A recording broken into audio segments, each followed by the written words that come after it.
Now I had another call slash consultation with a guy. He had he wanted to do asylum in the United States because he was, his home country was a problem, and so he came here, filed for asylum. But to get here, he had to file for a tourist visa.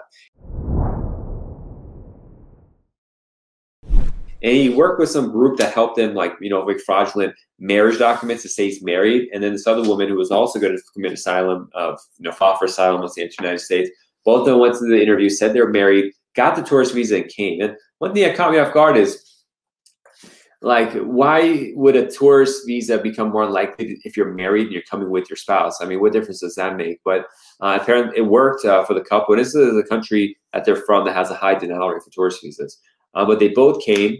And then once here, they didn't know each other, really weren't married. So they just went about their own way, filed for asylum in a timely fashion. And the case is pending. Asylum cases take years sometimes.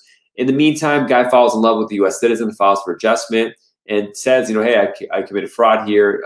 Now, the lawyer they had didn't even submit a waiver with it for the fraud waiver. They waited for the interview. But the interview was denied, and not necessarily for the fraud, but I-130 basically was denied, saying you're already married, so proof that the second marriage is valid. And the guy was like, hey, this was a fraudulent marriage. And this made up documents. We're never married. I didn't even know this person. But they're like, no, on the record for us, you're married. You have to prove you were single when you got married to the U.S. citizen that you're filing for, and then you could try to do the I-130 and all that kind of stuff. So, he probably has to get a single certificate from his home country, all this kind of stuff. The problem is he's an asylee. He doesn't want to go back to home country. He was freaking out about that.